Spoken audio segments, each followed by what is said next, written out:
Fantastic.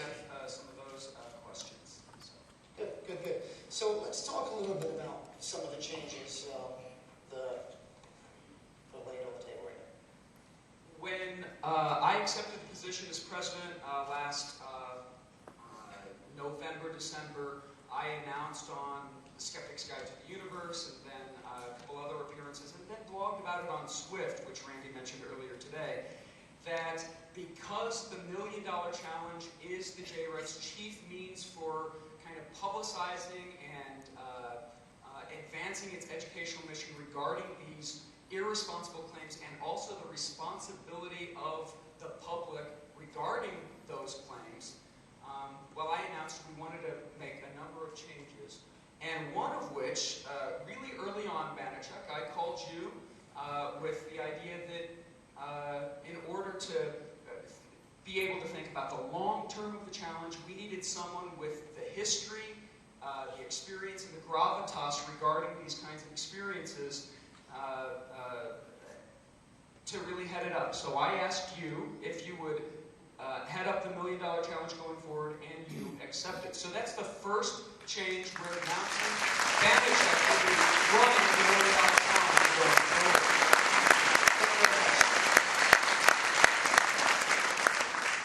Let's talk about, now I touched upon it with Allison just a little bit, about creating a new side to the challenge that's a little bit more proactive. And this is something that you really want us to do. Right, and I know Chip has some ideas on this too.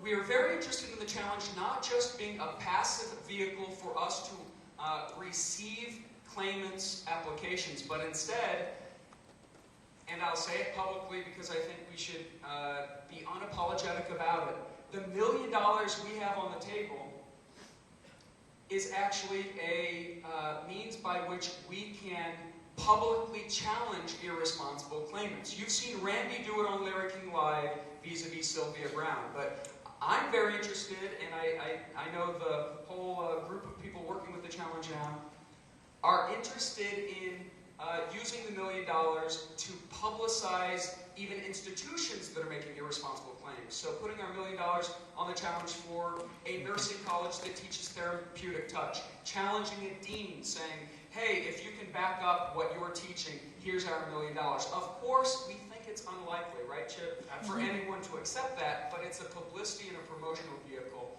at that stage. It's a way that we can bring high visibility to areas that we feel need to be in the public eye. We can make that challenge and say, put up or shut up, just like Randy has always done, but focus it in laser-like ways on the issues that we feel that need to be highlighted. Exactly. I mean, yeah, there's definitely a time and a place to go out and go after them.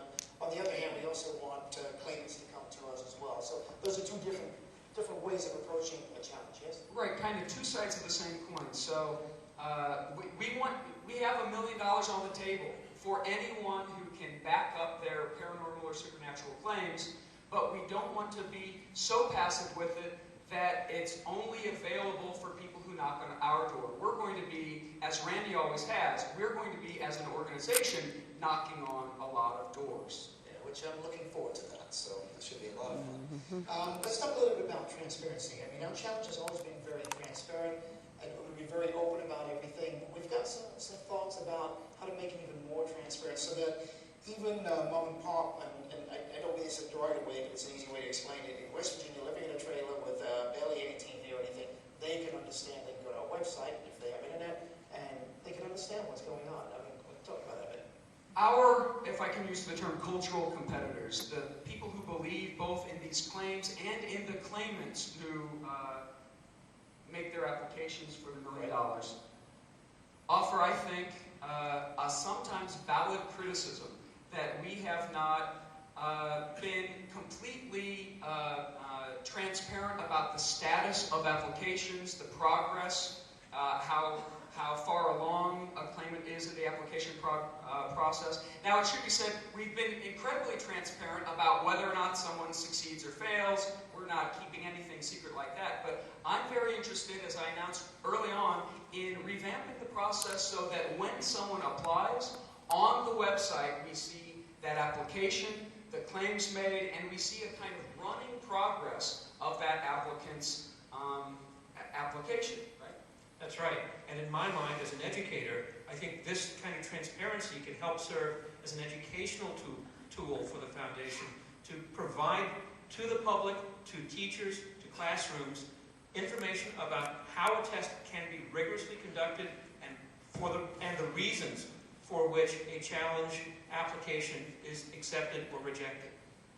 And another aspect of that transparency is that, and we won't necessarily get into all of the details of this, but there are, I think, ways that we could use technology to increase the likelihood that a person's, call it, application process is very accessible to people all over the world. So maybe the first stage of an application is recorded and available online for all to see, rather than just a report made. Instead, you actually see the experiment.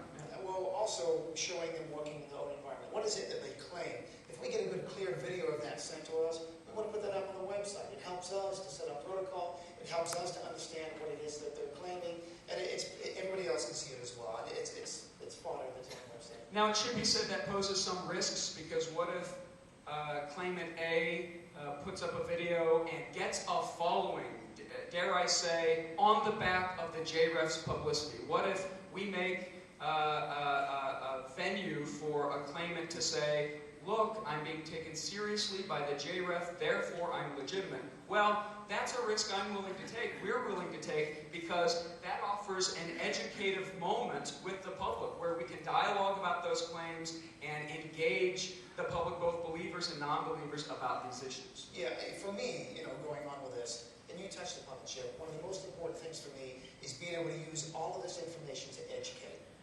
And because that's what the JRF is, it's an educational foundation. That's right. So anything that we do with the MBC should be able to fall over into the JRF itself so that it can be used as teaching tools. And I hope we can even take it beyond simply making the applications transparent, but provide information on the website about what makes a good test, what makes a good application, what makes a scientific claim.